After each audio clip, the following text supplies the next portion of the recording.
1936. A man once worth $200 million dies. In his pocket, they find $311. The city he pulled from the swamps is suing him. He is overthrown by the very people he brought to power. The king of the circus, owner of banks and railroads, hides from his creditors in his own palace. We're used to thinking the Great Depression was his ruin. But what if I told you that the real cause of his collapse wasn't what he built, but what he didn't build? The ghost of America's most ambitious palace, the palace that destroyed him, and whose ruins perhaps lie in someone's backyard today. This is the palace that America knows, Colossal, the House of John, a Venetian fantasy born on the swampy shores of Florida. It glitters in the sun, reflecting in the calm waters of Sarasota Bay like a jewel dropped by a European aristocrat. Every terracotta curve, every stained glass window, every gilded detail is a hymn to the greatest show on earth, a hymn to the circus empire that made its owner, John Ringling, fabulously wealthy. We think we understand this story, the story of how money earned from acrobats and elephants was transformed into stone and art. But that's not the story. Our story begins a few hundred yards from here. The camera turns away from the gleaming facade. It moves over manicured lawns, over palm trees, and finds a scar, an unnatural rectangle of murky water, overgrown and almost forgotten. Here, on the grounds of a modern college, students walk to class, paying no mind to the remains of a massive seawall that barely peeks through the grass. They just see a pond. They don't see the ghost of America's most ambitious palace. Everyone knows the palace John Ringling built, but almost no one knows about the palace that destroyed him. This overgrown body of water is not a pond. It's the flooded foundation of a dream, a yacht basin carved out of the rock, intended for a castle that was meant to eclipse everything Ringling had ever created. A palace called Palmetto Point. How did this happen? How did a man who, at the height of his power in the 1920s, was one of the richest men in America, end his life as a recluse, despised by his own city, and leave us this strange inheritance? On one hand, one of the most brilliant monuments of the Gilded Age, which you see before you, and on the other, this ghost, this scar on the land that, paradoxically, turned out to be a much more important part of his story. They sold us a fairy tale about the greatest show on earth, an elephant walking down Main Street, the sparkle of costumes under the spotlights, the breathtaking flight of an acrobat under the big top. This was an America that paid for wonder. But behind the scenes of this fairy tale, a ruthless corporate machine was at work, and its chief engineer was John Ringling. He wasn't a showman, he was a strategist. While his brothers rehearsed their acts, John studied ledgers and railroad maps. To him, the circus wasn't an art, but an asset, and in 1907, he made the move that would define everything. For $410,000, the Ringling brothers bought their only real competitor, the legendary Barnum and Bailey Circus. This wasn't just a deal. It was a declaration of a war they had already won. Ringling created an absolute monopoly on dreams. But here's the main secret of his empire. The circus was just a facade, a loud, bright, distracting maneuver. Every ticket sold in a dusty town somewhere in Iowa wasn't just payment for a show. It was a tiny investment contribution to Ringling's real projects. This stucco work we see in Colossal wasn't paid for by applause alone. It was paid for with the black gold of Oklahoma. Ringling was an oil tycoon whose wells brought him up to $1 million a year. Every stone in these walls is a share bought in one of the 32 railroad companies he controlled. He was a titan whose tentacles reached into the steel heart of America. And then he turned his gaze to Florida. He bought up 25% of the land in Sarasota. He owned islands, beaches, future cities, and the circus became his main PR machine. Moving the winter headquarters here was a stroke of genius. Every winter, America read about elephants bathing in the warm bay, and every headline was free advertising, pumping up the value of his land assets. But his most cynical masterpiece was the bridge, the Ringling Causeway. He built it with his own money, spending $750,000. Charity? No. Cold calculation. This bridge connected his island properties, which he'd bought for a pittance, to the mainland, and overnight, their value skyrocketed dozens of times over. Every dollar invested in concrete came back 100-fold. He wasn't just building a city. He was creating a playing field where he alone set the rules. He wasn't just the circus king. He was the owner of banks, hotels, golf courses. He sat on the board of directors of Madison Square Garden in New York. He created an empire. He built a financial fortress. But he failed to consider that for a man who has built everything, the greatest enemy becomes one's own ego. And soon, this fortress would demand a new, even more grandiose castle for itself. 1925. John Ringling is on top of the world. His personal fortune is estimated at $200 million, the equivalent of $3.5 billion today. The palace he has just completed for his wife, Mabel, the glittering Colossal, has already become a Florida legend. For any other man, this would have been the finale, the pinnacle, a testament. For John Ringling, it was just a rehearsal. After traveling through Europe, after seeing Hearst Castle in California and the Vanderbilt mansions in Newport, an old grievance began to stir within him. He was still the circus man from Wisconsin. A genius, yes. A titan, certainly. But not an aristocrat. His money screamed, but America's old elite pretended not to hear. He needed a new language, and he chose the language of architecture. He finds the most defiant, the most dominant point on the entire coast, the tip of Palmetto Point, a place that, like the bow of a ship, cuts into the bay, staking its claim on the horizon. He summons his court architect, Dwight James Baum, a man who already understood the scale of his ambitions. And here, a break occurs. A revolution. He rejects the Venetian Gothic of Colossal, its playful, sunny, almost theatrical aesthetic, the aesthetic of new money earned from entertainment. Instead, he chooses something entirely different. Harsh Norman Gothic, the somber, imperious Tudor style, the architecture of cold northern seas, of castles built for war, not for pleasure.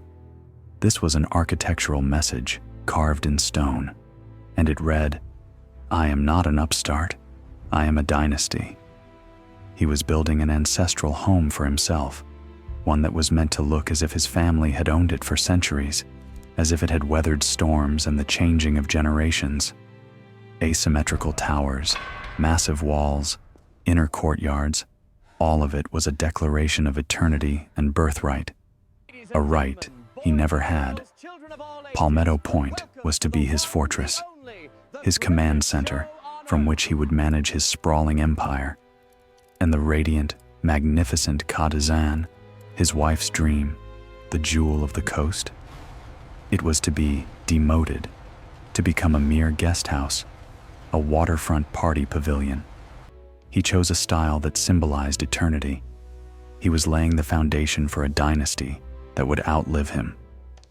But he couldn't see that his entire empire, like his new palace, was being built on the sand of the Florida economic miracle, and that sand was already beginning to shift beneath his feet. They exist only on paper. Fragile sheets of tracing paper, covered in the lines and numbers of the architect, Dwight Baum.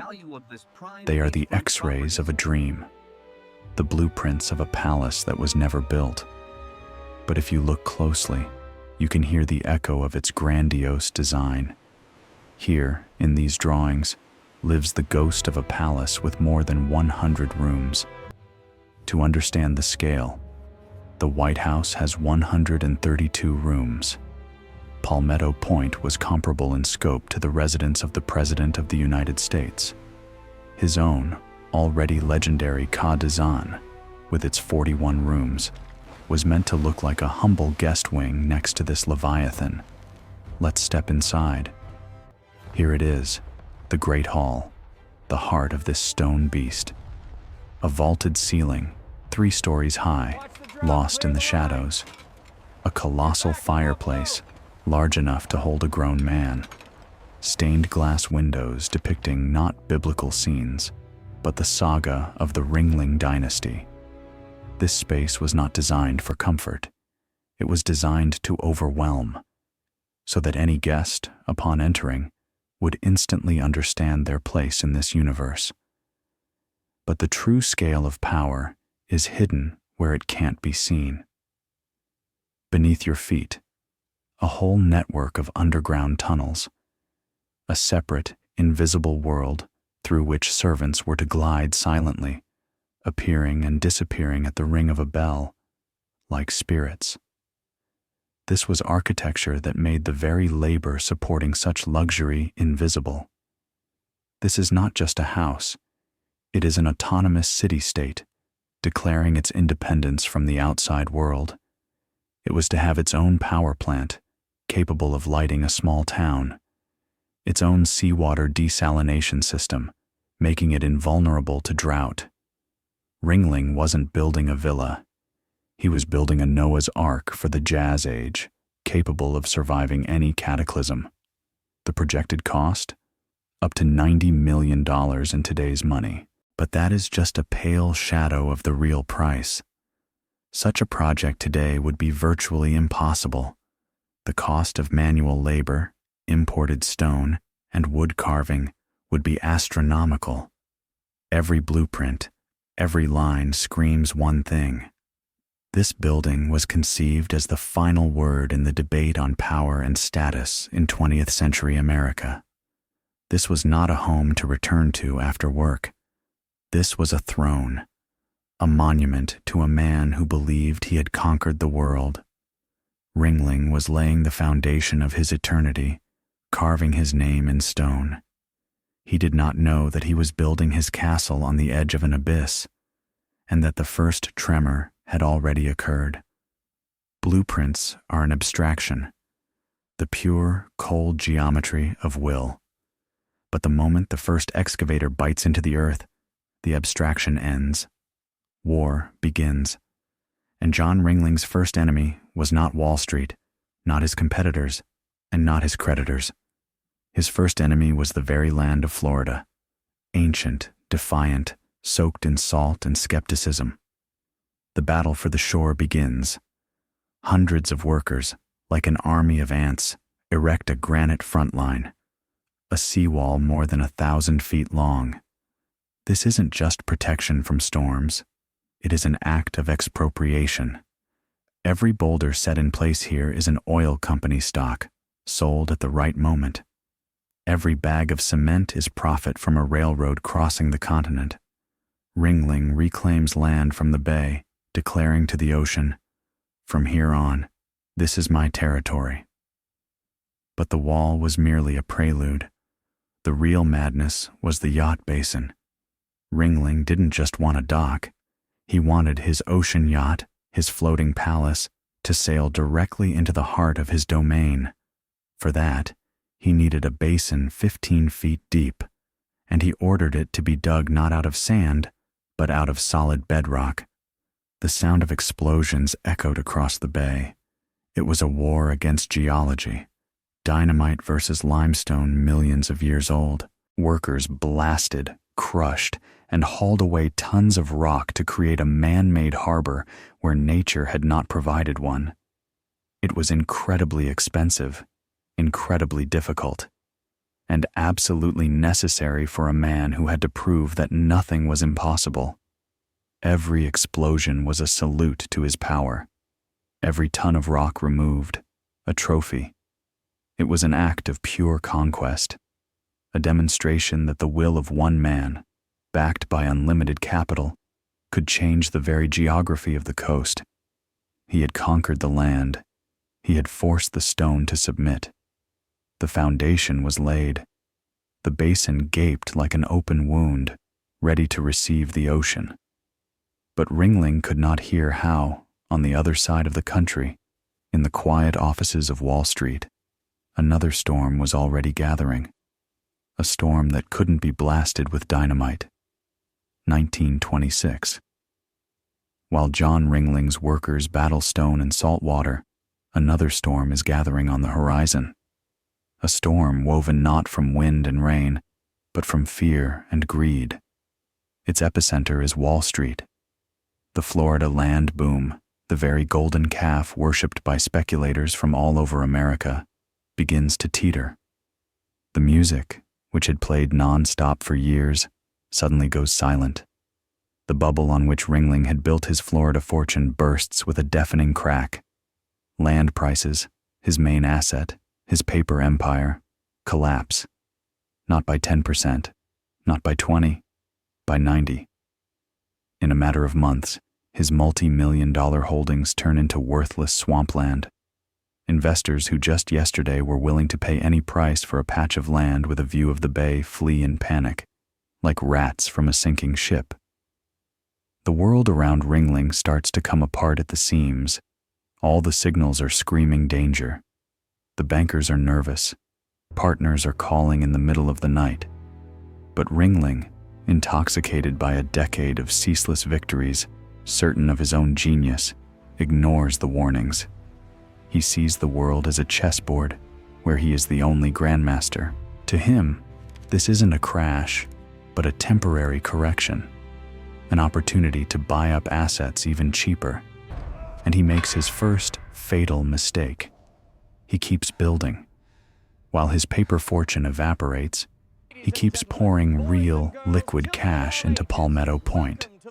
$250,000, almost $4.5 million in today's equivalent, are sunk into the foundation and the yacht basin.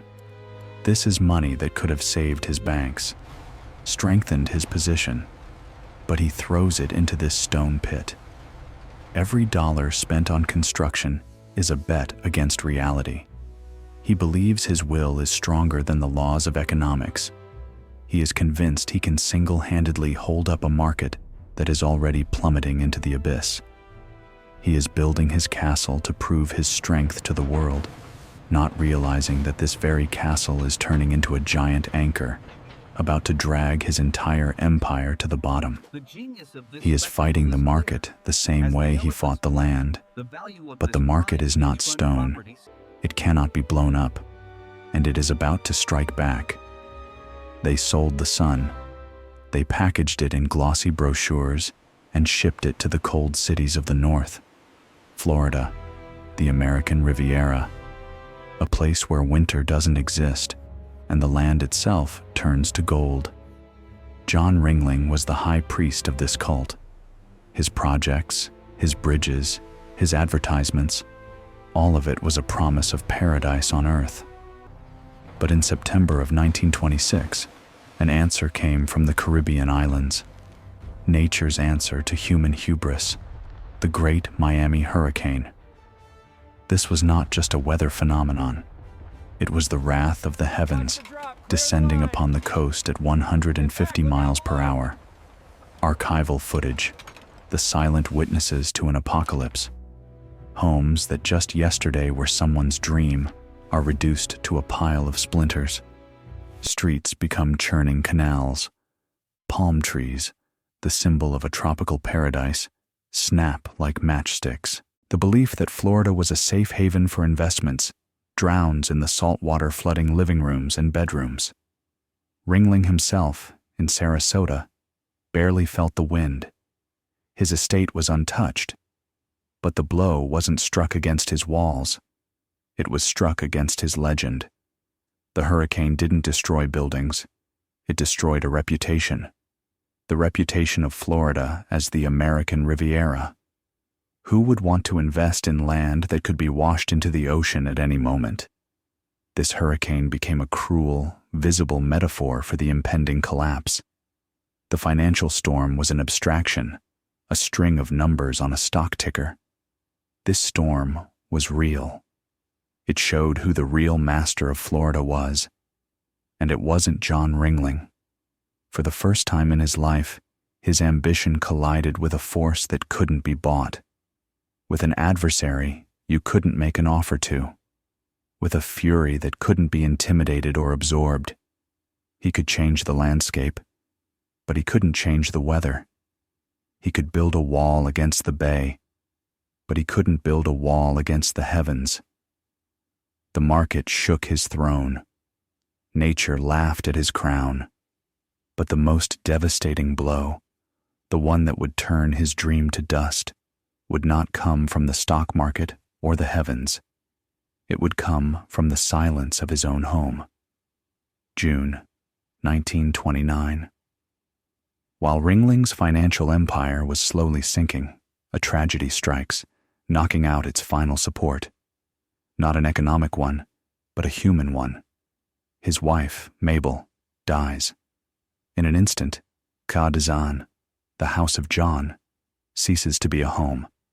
Its name, which was meant to be an anthem to their union, now sounds like an epitaph. Every sun-drenched hall, every garden designed to her taste, every detail they brought back from Europe together, becomes a painful reminder. The shining palace on the bay instantly becomes a mausoleum. It was a blow to the very heart of his vision. Ka-Dazan was built for her. It was their shared world, their stage for a brilliant social life. Palmetto Point, that gloomy Gothic castle already rising from the ground, was supposed to be the next stage. Their fortress, a symbol of their dynasty, which would now never be born. And so this project, already cracking under the pressure of the financial crisis, loses its last ounce of meaning.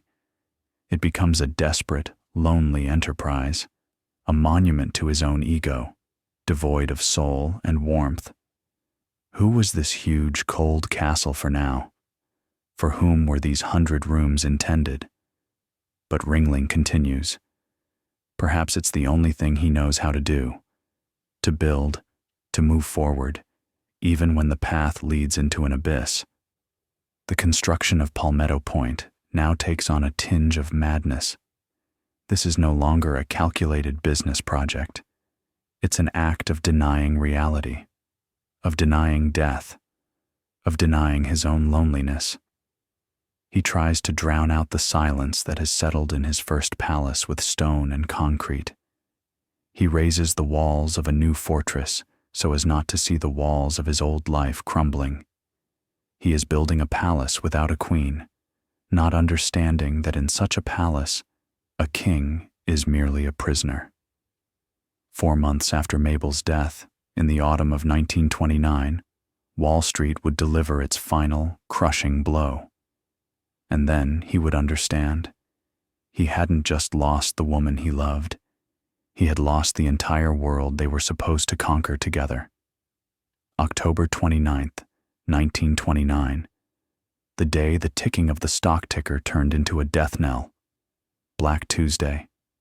For America, it was the beginning of the Great Depression.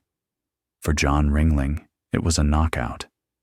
The collapse of the Florida land market was a heavy blow. The hurricane, a bad omen. The death of his wife, a personal catastrophe. But the stock market crash was the end of everything. His shares in oil companies, which just yesterday were the rock upon which he was building his future, turned to dust. His controlling stakes in railroad empires became just a bundle of worthless papers. Liquid cash, the lifeblood of any business, was gone. Entirely. The reaction at the Palmetto Point construction site was immediate and brutal. Construction didn't just slow down, it stopped. As if someone had turned a key and switched off the entire mechanism. One day, workers were still blasting rock and pouring concrete. The next, there was silence. tools left where they were when the news hit. Wheelbarrows with hardened mortar, shovels stuck in the ground. The workers, told there was no more money, simply walked away. Many of them would never receive full payment for their labor. Their sweat and effort would remain sealed in this useless foundation. The frozen construction site, the empty yacht basin filling with rainwater, it all turned into a monument overnight. A monument not only to the ruin of one man, but to the end of an entire era. The Roaring Twenties, with their unbridled optimism, ostentatious luxury, and belief in endless growth, died here, on this point of land, in the unfinished foundation of a castle that was meant to be their ultimate symbol. John Ringling, the man who believed he could control everything, found himself powerless before the invisible hand of the market. He had built the stage for the greatest performance of his life, but the curtain fell before the first act even began. And now, he had nowhere to go but back, to his first palace, which was about to transform from a symbol of triumph into his personal prison. The man who built the city was now hiding from it. John Ringling retreats to Kadazan, but this is no longer a homecoming. It's an escape.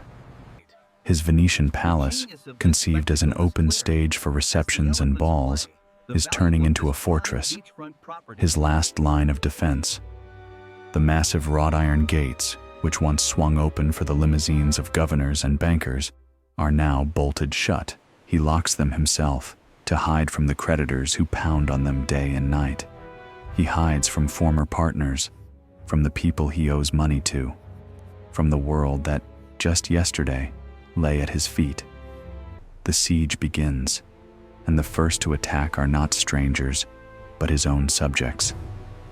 The city of Sarasota, the very city he pulled from the swamps and put on the map of America, is suing him. The king of Sarasota has failed to pay his taxes. The humiliation was unthinkable. The man who owned banks could now not pay the bills for his own land. But the most painful blow comes from his own courtiers. In 1932, the board of directors of his own circus corporation, the empire he built from scratch, votes to remove him from its management. It was a palace coup. He was overthrown by the very people he had brought to power. He was no longer king, even in his own circus. Every day brings new humiliations. Surrounded by priceless works of art, paintings by Rubens and Velázquez, he lives like a recluse in a gilded cage. Kadazan, the symbol of his triumph, has now become his prison. And just a few hundred meters away, like a cruel joke, lie the ruins of his even grander castle. The unfinished foundation of Palmetto Point is the visible proof of the mistake that led him here, to this besieged fortress. He is trapped between two palaces, one, a mausoleum of the past, the other, a ghost of an unfulfilled future. And in this silence, broken only by the pounding of creditors at the gates, he understands that the greatest battle is yet to come. A battle not for money, but for what will remain of him, for his own legacy. Inside the besieged fortress of Kadazan, John Ringling is fighting a war. But his enemies are no longer bankers and stockbrokers. Now, he battles ghosts. The ghosts of his past greatness, and the ghosts of people who want to take what little he has left.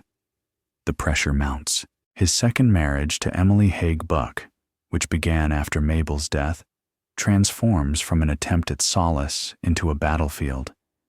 She sues him, accusing him of fraud.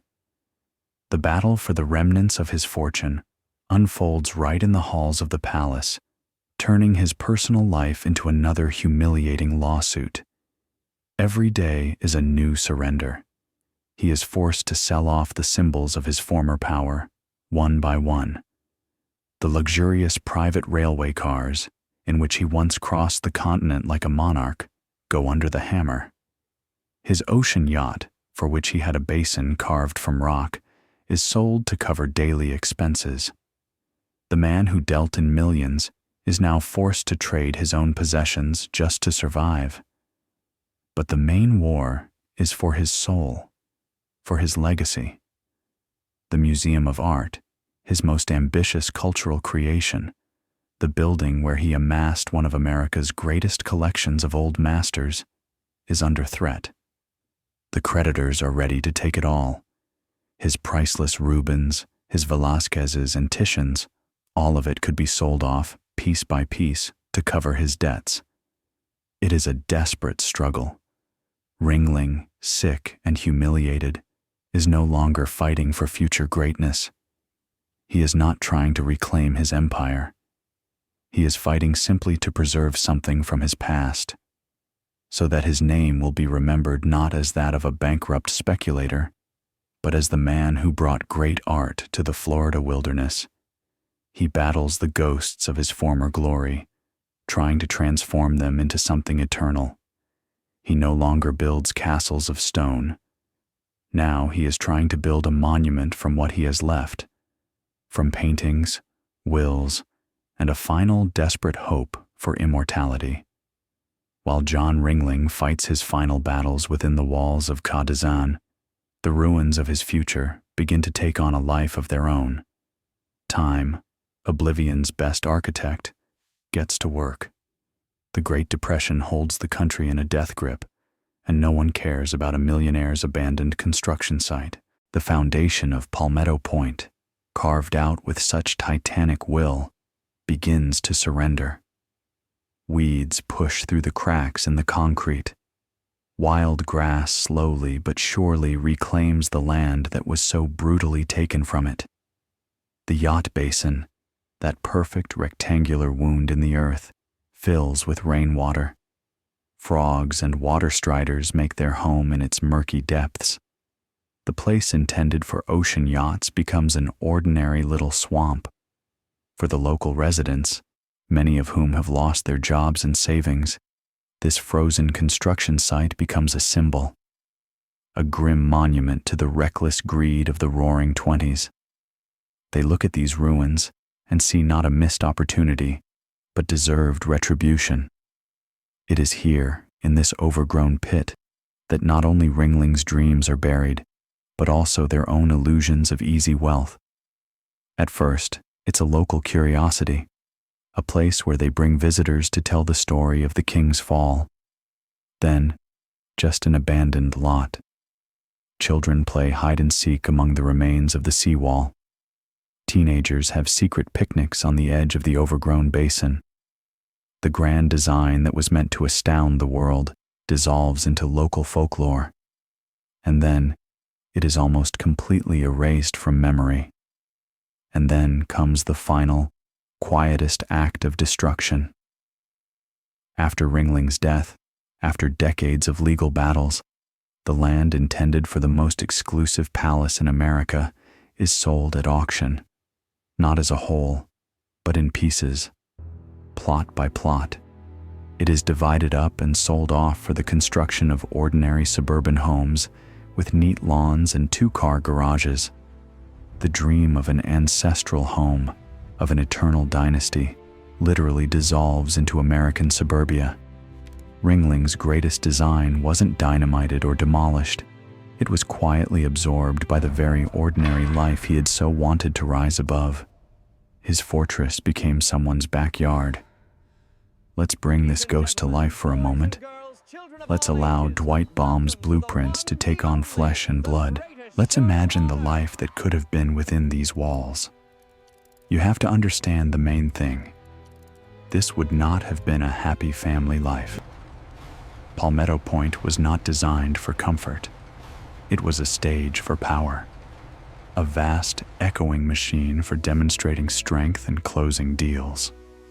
We see John Ringling negotiating in the Gothic library, with its dark oak panels, lit only by light filtering through narrow stained glass windows. Across from him are oil barons from Oklahoma and senators from Washington. Every word spoken here, in this theatrical twilight, carries immense weight. Every paper signed changes the economic map of the country, and in the evening, the Great Hall comes to life. Hundreds of guests, presidents, media moguls like William Randolph Hearst, Broadway stars, fill this enormous, overwhelming space. An orchestra plays from the gallery, while Ringling himself, the master of this world, stands by the giant fireplace, watching the performance he himself has staged. This isn't just a ball, it's a review of his empire, a demonstration of his connections and influence. In the private, velvet-lined movie theater, he watches the latest releases from Hollywood with his friend, director Cecil B. DeMille. They discuss not art, but box office receipts. Power is not only money, but also control over what America sees and dreams about. And deep underground, in the concrete tunnels, another life is bustling. Servants in starched uniforms move silently between the kitchen and the wine cellars. Along these same corridors, crates of bootleg whiskey and gin are secretly delivered. During Prohibition, even the country's most powerful men were not above using the services of bootleggers. This imaginary life highlights a key truth. Palmetto Point was never meant to be a home. It was conceived as an instrument, as a weapon in the eternal war for status. If it had been built, it would have become the coldest, most calculating, and perhaps the loneliest palace in America. This would have been the life not of a man, but of a corporation embodied in stone. And perhaps the collapse of this project saved Ringling from the fate of being a permanent prisoner in his own perfect fortress. 1936. The curtain falls. John Ringling, a man once worth $200 million, is dead. He dies not surrounded by family, but after a long battle with illness and creditors. $311 are found in his pocket. That was the sum total of his cash empire at the moment of his death. It would seem this is the end, an inglorious finale for a man whose ambitions once knew no bounds. But Ringling, even cornered, had one last, most risky act up his sleeve: his will. It was his last act of greatness, his final bet. He bequeaths everything of value he has left: the Kazan Palace, the unfinished Museum of Art, and his entire priceless art collection, not to his heirs, not to his creditors, but to the people of the state of Florida. This was his attempt to cheat time, to buy immortality not with money, which he no longer had, but with a gift that would survive the centuries. He couldn't build himself an eternal dynasty of stone and blood, so he decided to build one of art and public domain.